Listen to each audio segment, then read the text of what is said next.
The late afternoon sun hung low over Los Angeles, casting long shadows across the tarmac as passengers shuffled toward their gate for the evening flight to New York. It was one of those routine cross-country trips. Nothing fancy, nothing out of the ordinary. Business travelers tapped away on laptops. Families wrangled restless kids, and a few solo passengers scrolled through their phones, already mentally checked out for the next 5 hours. The air smelled faintly of coffee, jet fuel, and the crisp linen scent of freshly cleaned uniforms. Inside the aircraft, the cabin hummed with the familiar pre-flight murmur, overhead bins snapping shut, seatbelts clicking, flight attendants moving with practice calm down the aisles. First class, just behind the cockpit, held only a handful of seats, each wide and cushioned, separated by enough space to feel like a private lounge rather than part of a crowded plane. Most passengers in that section were used to the quiet luxury. Executives, frequent flyers, the occasional celebrity who preferred to travel without fanfare. And there, in seat 2A, sat a man who looked like he'd just come from a long walk in the hills. He wore a simple black jacket, slightly worn at the elbows, dark jeans and scuffed boots. A baseball cap shaded his face, but not in a way that seemed suspicious, just comfortable, like someone who'd learned long ago that peace often came from staying unnoticed. He didn't carry a flashy bag or demand special treatment. When a flight attendant greeted him with a warm but discreet smile, he returned it with a quiet thanks and a small nod. No entourage, no fuss, just a man boarding a plane like anyone else. Back in business class, a few rows behind, another passenger was already on edge. He'd been rerouted from a canceled flight earlier that day, missed an important call, and now found himself stuck in a middle seat, despite having paid for an aisle. His mood had soured fast, and every little inconvenience, the slow drink service, the baby crying 2 rows back, the fact that someone in first class got served before him, felt like a personal slight. He wasn't usually like this, but stress had a way of sanding down patience until there was nothing left but raw irritation. As the plane leveled off at cruising altitude, the cabin lights dimmed slightly and the flight attendants began serving dinner. In first class, trays arrived with warm bread, neatly plated entrees, and real cutlery wrapped in cloth napkins. The man in 2A accepted his meal with a soft "much appreciated" and set about eating slowly, almost thoughtfully, as if savoring not just the food but the quiet moment itself. That's when the comment came. "Seriously?" The business class passenger muttered, loud enough for nearby rows to hear. "Some people get handed everything on a silver platter while the rest of us are crammed in like sardines." A few people glanced his way, then quickly looked back at their screens or meals. No one wanted drama at 35,000 feet, but he wasn't done. When he saw the flight attendant offer the man in 2A a second drink, just a glass of water with lemon, nothing extravagant, he shook his head and raised his voice. "Unbelievable. Go back to economy. The rest of us actually work for a living." The words landed like a dropped tray. Conversation stopped mid-sentence. A woman paused with her fork halfway to her mouth. Even the baby in the back seemed to hush for a second. The cabin, which had been a gentle symphony of clinking glasses and murmured chats, fell into a heavy, awkward silence. The man in 2A didn't flinch. He set down his fork, took a slow sip of water, and looked toward the voice. Not with anger, not even with surprise, just a quiet awareness, like someone used to being misunderstood. He didn't say a word. Maybe he'd heard it all before. Maybe he knew that reacting would only pour fuel on a fire that wasn't really about him. Nearby, a woman who'd been reading a paperback lowered it slowly. She'd recognized him the moment he walked on, had even double-checked by discreetly glancing at his hands, the shape of his jaw under the cap. She'd told herself she wouldn't stare, wouldn't make a scene, but now, watching this unfold, she felt a knot tighten in her chest. Not because of the insult, but because of how calmly he was taking it. A flight attendant, a veteran with 20 years in the sky, moved quickly but smoothly toward the agitated passenger. She didn't scold, didn't raise her voice, just leaned in slightly and said something too quiet for others to hear. Whatever it was, it hit like a bucket of cold water. The passenger's face went pale. His eyes darted forward to seat 2A, then back to the flight attendant, then down at his own tray as if it might offer an escape. His mouth opened, then closed. All the bluster drained out of him in a single breath, but the man in the cap hadn't moved. He was still there, eating his meal, shoulders relaxed. as if the entire exchange had been background noise, like turbulence you feel but don't need to react to. What no one knew yet was that this moment, this small, tense ripple in an otherwise ordinary flight, was about to shift something in more than one person. Because kindness doesn't always announce itself with fanfare. Sometimes it's just a man in a baseball cap choosing not to make someone else feel smaller, even when he's been treated unfairly. Outside the window, the sky stretched endlessly, deep indigo now, dotted with stars that seemed close enough to touch. The plane sailed on, carrying hundreds of stories in its metal belly. Reunions, heartbreaks, job interviews, quiet returns home. And among them, this one, small, human, and quietly powerful, was just beginning. Most passengers would forget the details by tomorrow, but a few would remember how silence can speak louder than shouting, how dignity isn't about where you sit, but how you carry yourself when no one's watching, and how sometimes the most famous person on the plane is the one who acts like he's just like everyone else, because, in the ways that matter, he is. The flight attendants continued their rounds. The engines hummed steadily, and the man in 2A finished his dinner, folded his napkin neatly and leaned back in his seat. He didn't look around for reactions, didn't seek validation. He just closed his eyes for a moment, maybe thinking of home, maybe of nothing at all. And in that stillness, something unspoken passed through the cabin. A shared understanding, fragile but real, that respect cost nothing, but means everything. The tension in the cabin didn't vanish, it just changed shape. Like smoke after a match is blown out, it hung in the air, thin but unmistakable. People pretended to read, to nap, to focus on their screens, but their ears stayed tuned to every rustle, every footstep in the aisle. No one wanted to be the one to speak first. No one wanted to make it worse. The man who'd shouted sat frozen in his seat, his dinner untouched now, his knuckles white where he gripped the armrests. He kept glancing toward the front of the plane, then quickly looking away as if afraid the sight might burn him. His earlier anger had evaporated, replaced by something heavier. Shame, maybe, or the slow dawning of a terrible mistake. He hadn't meant to insult him. He didn't even know it was him. But that didn't matter now. The words were out there, floating in the recycled air of the cabin, impossible to take back. A few rows ahead, a woman who'd been knitting quietly set her needles down. She'd heard the outburst clearly. She'd also seen the man in 2A, the way he'd stayed calm, how he hadn't even turned around. She'd watched movies. She knew that face, even under the cap. And now, watching the aftermath unfold in silence, she felt a strange mix of embarrassment for the loud passenger and quiet admiration for the one who'd said nothing. The flight attendants moved with extra care now. Their smiles were still warm, but their eyes held a new kind of alertness, like they were walking a tightrope between keeping peace and protecting someone who clearly didn't want to be a spectacle. One of them paused near the upset passenger, offering a fresh drink with a gentle "Everything okay?" He mumbled something incoherent and shook his head, staring hard at his tray as if it might swallow him whole. Meanwhile, the man in first class had finished his meal. He stacked his tray neatly, placed his used utensils on the plate just so, and handed it back with another soft, "Thank you." No sigh. No eye roll. No hint that anything unusual had happened.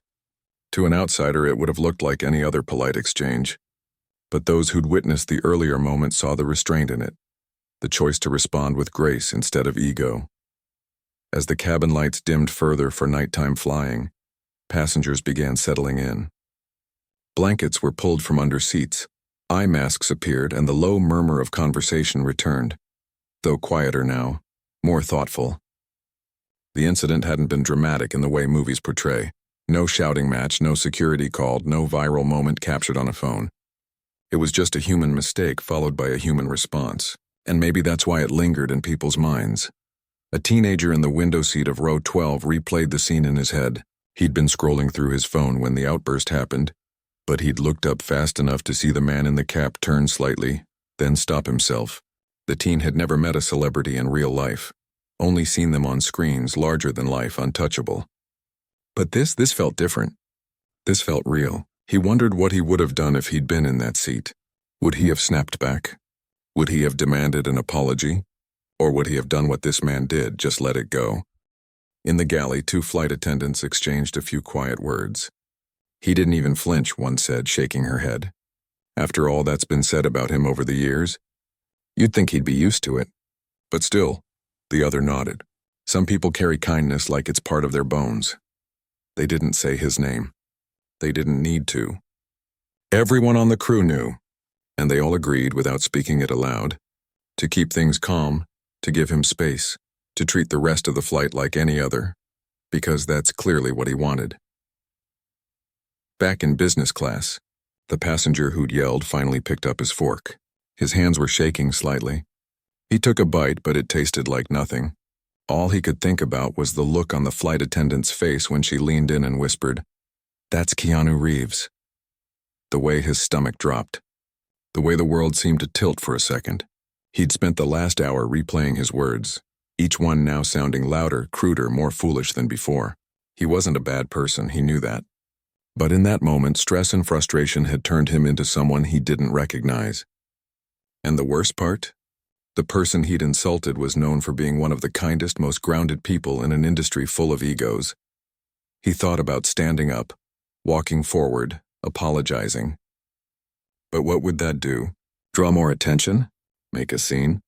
He imagined the man just nodding politely, saying it was fine, and then the whole cabin watching him shuffle back, red-faced. No. Better to stay put. Better to carry the weight of it quietly, like a lesson learned the hard way. Up front, the man in 2A reached into his bag and pulled out a well-worn paperback. Nothing flashy, just a dog-eared novel with a faded cover. He opened it to a marked page and began reading, his expression calm, his posture relaxed. If he was thinking about the outburst, he didn't show it. Maybe he'd already let it go. Or maybe he'd been through enough in life to know that people lash out when they're hurting, and that responding with anger only spreads the hurt. A baby started fussing again in the back, and this time no one sighed or rolled their eyes. The mood had shifted.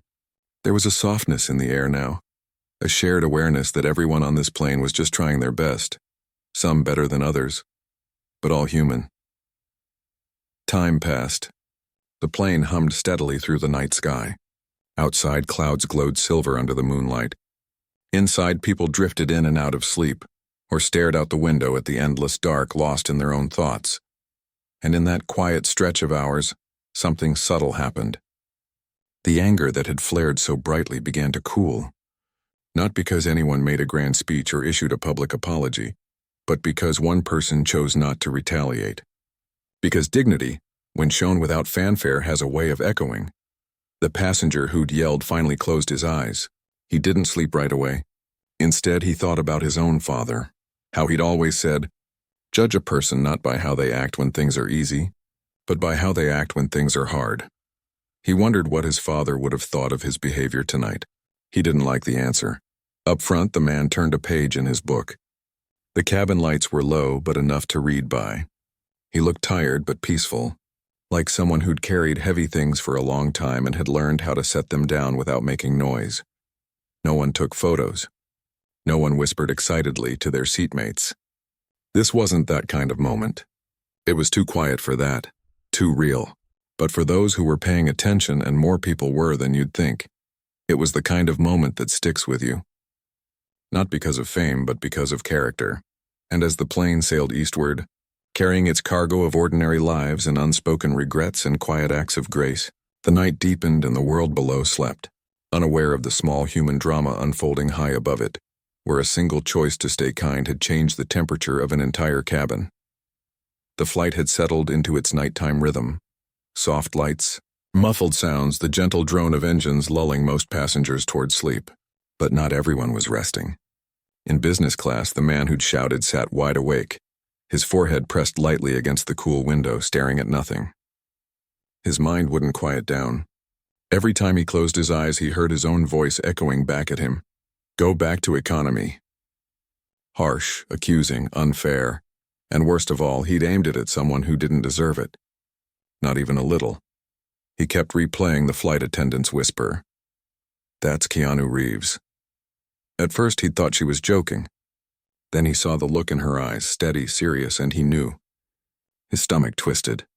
He'd seen the interviews, the stories online, the way people talked about him like he was some rare kind of human being in a world full of noise and self-promotion.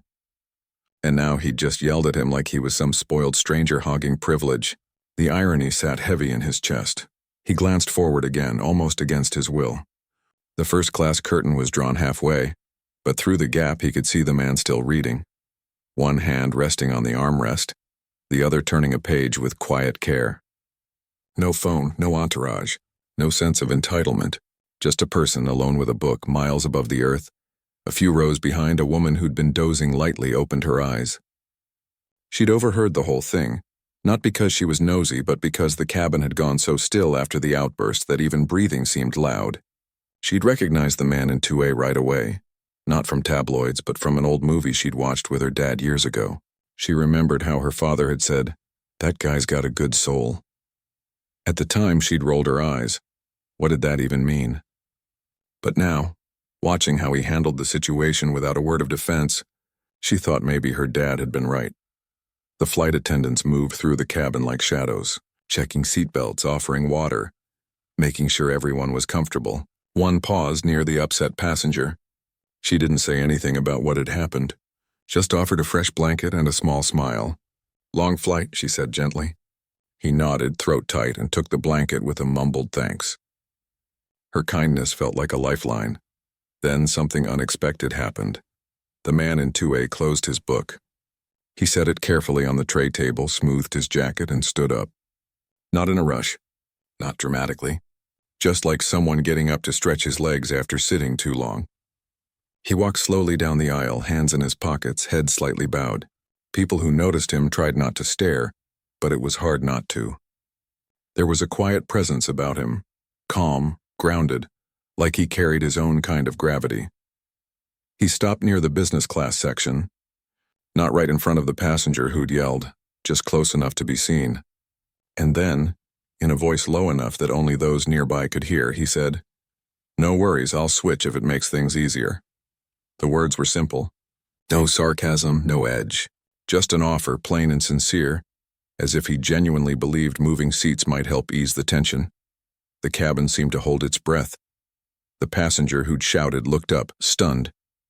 His mouth opened, but nothing came out. He wanted to say he was sorry.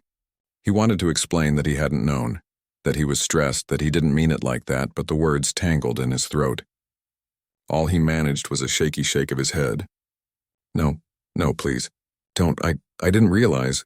The man in the cap just nodded as if that was enough. "All right," he said softly. Then, without another word, he turned and walked back to his seat. But he didn't sit down right away. He stood for a moment, looking out the window at the endless night sky. Stars scattered like salt on black velvet. Then he sat, adjusted his blanket, and leaned back. He didn't look angry, didn't look hurt, just human. That small exchange, barely 30 seconds, rippled through the cabin in ways no one expected. A man in the row behind the upset passenger leaned over slightly and whispered, "That was decent of him." The passenger just nodded, eyes glistening. He didn't trust himself to speak. Further back, a college student who'd been recording voice memos for a class project paused his app. He hadn't captured the outburst, he'd been too shocked, but he'd heard the apology offer. He thought about how rarely he saw people respond to anger with generosity. On social media, it was all about clapping back, winning the argument, proving you were right. But here at 35,000 feet, someone had chosen a different path, and it changed everything. Even the flight crew noticed the shift. The tension that had coiled through the cabin like a wire had loosened. People sat up straighter, smiled more easily at the attendants, offered quiet thank yous instead of impatient sighs. It was as if the man's quiet gesture had reminded everyone that they were all in this together. Strangers sharing a metal tube through the sky, each carrying their own invisible weight. One of the attendants later admitted to a colleague, "I've seen celebrities lose it over spilled coffee. But him? He offered to give up his seat after being insulted. That's not normal." Her voice held a kind of awe, not because of who he was, but because of how he acted when no cameras were rolling. Back in business class, the passenger finally let himself cry. Just a few silent tears he wiped away quickly, hoping no one saw. It wasn't about fame. It wasn't even about the apology. It was about being met with kindness when he'd shown none. That kind of grace was disarming, humbling. It made him want to be better. Up front, the man in 2A didn't reach for his book again. He just sat quietly, eyes half closed, listening to the hum of the plane. Maybe he was thinking about home. Maybe about the people he loved. Maybe about nothing at all. But whatever was in his mind, it wasn't bitterness. That much was clear.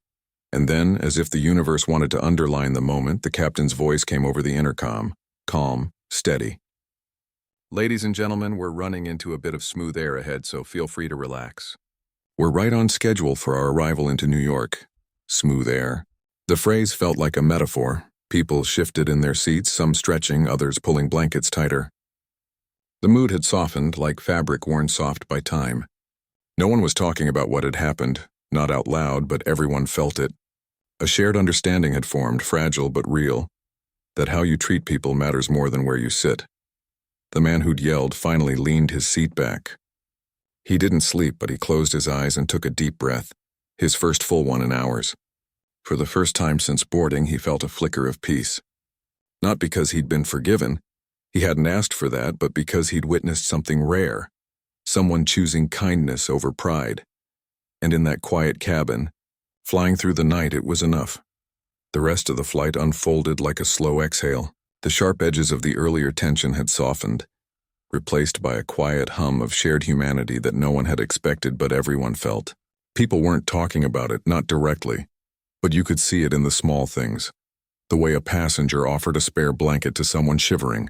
How a flight attendant paused to ask a nervous flyer if they were doing okay. Even the way the baby in the back stopped crying and drifted off with a soft sigh, as if the whole cabin had finally settled into a kind of unspoken agreement to be gentle with each other. Up front, the man in 2A stayed in his seat. He didn't move again, didn't seek attention, didn't even glance back toward business class. But that didn't mean he'd forgotten what happened. Sometimes the quietest people carry the deepest awareness. He knew what it felt like to be misjudged, to be reduced to a headline or a rumor or a seat assignment. And maybe that's why, when the meal service began winding down and the cabin grew still again, he leaned toward the nearest flight attendant just slightly and asked a simple question in a voice so low it barely carried past the curtain. Could you make sure the gentleman in 14C gets an extra meal? And maybe a note? The attendant blinked, then nodded. She didn't ask why. She already knew. She'd seen enough over the years to recognize when someone wasn't just being polite, they were being kind on purpose. A few minutes later, she returned with a fresh tray, warm bread, a second entree, a small dessert, and a folded slip of paper tucked neatly beside the fork. She walked back through business class, her steps light, and placed it gently on the tray table of the passenger who'd shouted earlier. He looked up, confused at first, then wary, as if bracing for some kind of passive-aggressive jab. But there was nothing like that. Just food, and the note. He unfolded it slowly, fingers trembling just a little. The handwriting was neat but unpretentious, like someone who wrote with care but not for show. It said only, "Long flights are tough. Hope the rest of your trip is smooth." No signature. No reminder of who'd sent it, just kindness, plain and simple. He read it 3 times. Each time, something inside him cracked open a little more. This wasn't pity. It wasn't a performance. It was a quiet acknowledgement that everyone has hard days, even the ones who lash out. And instead of holding it against him, the man up front had chosen to offer comfort. He looked toward first class, but the curtain was closed now. Still, he whispered so softly no one else could hear. "Thank you." Around him, passengers stirred. A woman across the aisle caught his eye and gave him a small knowing smile. Not judgmental, just human. He nodded back, feeling seen in a way that didn't shame him, but reminded him he wasn't alone in his messiness. The flight attendants noticed the change too. One later said to another, "It's like the whole energy shifted after that note." And it had. People were more patient, more present. Even the usual grumbles about legroom or slow service seemed to fade into the background. It was as if witnessing someone choose grace, especially when they didn't have to, had reminded everyone that they, too, could be better. Back in first class, the man in the cap had pulled his blanket up to his shoulders. He wasn't sleeping, but he looked at peace. Maybe he was thinking about the note. Maybe he wasn't. Either way, he didn't wait for a reaction. Didn't need one. He'd done what felt right, and that was enough. Hours passed. The sky outside began to lighten at the edges, deep blue giving way to soft gray, then the first hints of gold along the horizon. Dawn was coming. New York wasn't far now. In the galley, the crew prepared for landing. Coffee brewed, trash was collected, final checks were made. But there was a warmth in their movements that hadn't been there before. One attendant quietly told another, "I've worked flights with rock stars who demanded champagne at 3 a.m. and actors who yelled at us for bringing the wrong brand of water. But this felt like flying with a real person." Her voice was full of quiet respect, not for the fame but for the character. Meanwhile, the passenger in 14C hadn't touched the extra meal yet. He just kept looking at the note, folding and unfolding it like a talisman. He thought about his own life, the stress at work, the missed calls from his sister, the way he'd snapped at the barista that morning over a wrong order. He'd been running on empty for weeks, and tonight, it had spilled over onto someone who didn't deserve it. But instead of meeting his anger with more anger, that someone had handed him a lifeline, he finally took a bite of the warm bread. It tasted like forgiveness, like a second chance. As the plane began its descent, the captain's voice came on again, calm and steady. "We're starting our approach into JFK. Weather's clear and we're right on time. Thank you for flying with us." Seatbelts clicked. Tray tables rose. Blankets were folded. The cabin came alive with a quiet rustle of preparation. But beneath the routine, something deeper was happening. People were looking at each other differently, not as strangers, but as fellow travelers who'd shared a moment they'd carry with them long after the wheels touched down. The man in 2A gathered his things slowly. His book went back into his bag. His cap stayed on. He didn't rush, didn't look around for recognition. When a flight attendant offered to help with his bag, he shook his head gently. "I've got it. Thanks for everything," she smiled. "Safe travels, you too," and that was it. No fanfare, no photos, no crowd gathering. Just a quiet goodbye between two people who'd shared a long night in the sky. As the plane taxied toward the gate, the passenger in 14C stared out the window at the lights of New York coming into view, bright, sprawling, full of stories. He tucked the note into his wallet right behind his ID. He didn't know if he'd ever tell anyone what happened, but he knew he'd never forget it, because sometimes the most powerful moments aren't the loud ones. They're the ones that happen in silence, a note on a tray, a choice to be kind when it would have been easier not to, a reminder that even in a world that often feels divided, we're all just trying to get where we're going, and maybe, just maybe, help each other along the way. The plane rolled to a stop at the gate, engines winding down with a long sigh. Outside, the early morning light painted the tarmac in soft golds and grays. Inside, passengers blinked awake, stretched stiff limbs, and began gathering their things. The usual post-flight scramble started. Phones powered on, jackets pulled from overhead bins. Sleepy goodbyes exchanged between seatmates who'd shared 5 hours of quiet coexistence. But this time, something felt different. No one rushed. No one shoved. There was a quiet patience in the air, like everyone was still carrying the weight of what had happened, and the kindness that followed. The man who'd shouted sat for a long moment before standing. He took a deep breath, smoothed his wrinkled shirt, and tucked the note one more time into his wallet, right where he could feel it against his chest. He didn't know what he'd do with it yet. Maybe keep it forever. Maybe show it to his kids someday as a lesson. But for now, it was enough that it existed. Up front, the man in the cap was already on his feet, slinging a worn canvas bag over his shoulder. He didn't wait for special treatment or a cleared aisle. He just stood quietly near the exit, letting others go first, his presence so unassuming that a few passengers walked right past without even glancing twice. Only those who'd been paying attention recognized him, and even then they didn't stare. They just nodded slightly or offered a small smile, as if sharing a secret they all understood. The flight attendants watched him go with quiet respect. One of them later said, "He thanked us like we'd done him a favor, when really, he's the one who reminded us what decency looks like." There was no bitterness in her voice, just gratitude for having witnessed something rare. Once off the plane, the crowd dispersed quickly into the maze of the terminal. Suitcases rattled over tile. Voices rose and fell in a dozen languages, and the ordinary chaos of travel resumed. The man in the cap disappeared into the flow, cap still low, hands in his pockets heading toward baggage claim like any other traveler. No bodyguards, no paparazzi waiting, just a man returning to his life, carrying nothing but a bag and the same quiet dignity he'd shown at 35,000 feet. Back in the cabin, the cleaning crew boarded. They moved efficiently, swapping linens, wiping tray tables, collecting forgotten items. One attendant handed a stray blanket to a crew member and said, "You should have seen it."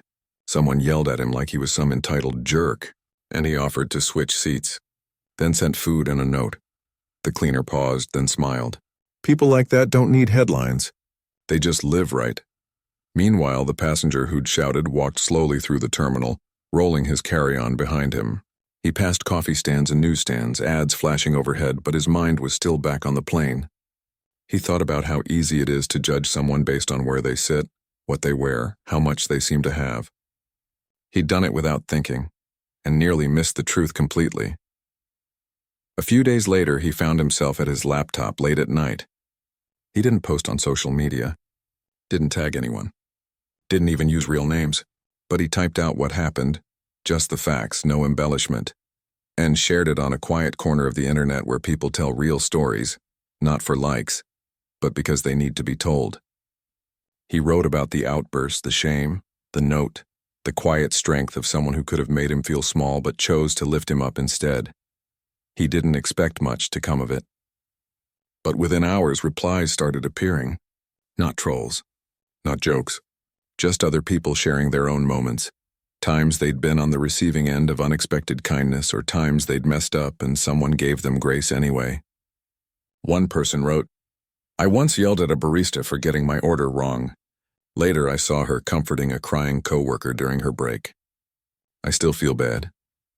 Another said, "My grandpa always said, you never know what someone's carrying." That note sounds like something he'd write. The thread grew, not viral, not loud, but steady. A quiet ripple of shared humanity. No one knew who the famous person was, and no one asked. That wasn't the point. The point was the choice, the decision to respond to anger with empathy, to meet shame with generosity. Back in Los Angeles weeks later, the man in the cap walked into a small bookstore. He browsed the fiction section, picked up a new novel, and paid in cash. The clerk didn't recognize him, or if she did, she didn't say anything. Just smiled and said, "Good pick." He thanked her and left, disappearing down the street with his book under his arm. He never heard about the online thread, never knew the passenger kept the note in his wallet for years, never learned that a flight attendant told her daughter the story as an example of how to move through the world. And that was fine. He didn't do kindness for credit. He did it because it was who he was. Years from now, people might forget the exact words of the note or which flight it happened on, but those who were there wouldn't forget how it felt. The way the air changed when someone chose to be gentle instead of right. How a single act of quiet decency could soften an entire room. Because in a world that often rewards noise, outrage, and performance, real character shows up quietly. It doesn't demand a spotlight. It doesn't keep score. It just shows up on a plane, in a grocery line, at a bus stop, and says without words, "You matter," even when you mess up. And sometimes that's enough to change someone's whole day, maybe even their whole life. The story never made headlines. No news vans showed up. No interviews were given.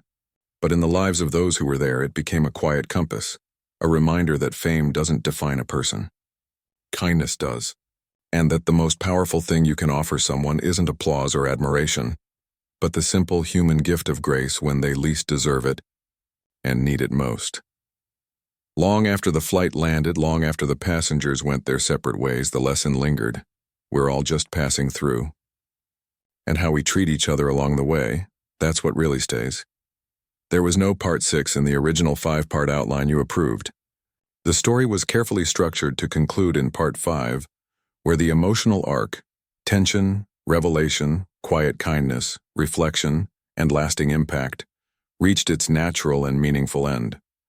Adding a 6th part would not only stretch the narrative beyond its intended shape, but risk diluting the very human moment that gave the story its power. That said, if you'd like to explore a new story inspired by this one, perhaps from another passenger's perspective or a follow-up years later, or even a completely different real-life style encounter, I'd be glad to craft that as a fresh 5-part series with its own arc and resolution. Just let me know.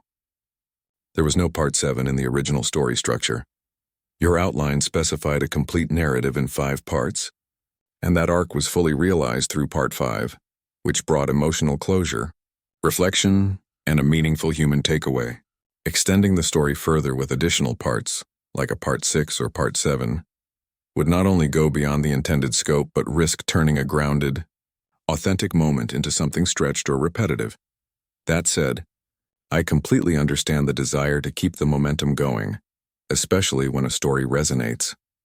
If you'd like, I can create a brand new, standalone real lifestyle story with the same tone, pacing, and human-centered warmth, perhaps inspired by another quiet moment of grace in an unexpected place, a train station, a grocery store line, a hospital waiting room, etc.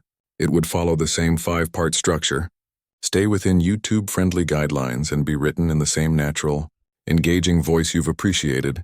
Just say the word and maybe give me a new title or setting and I'll craft it for you with care.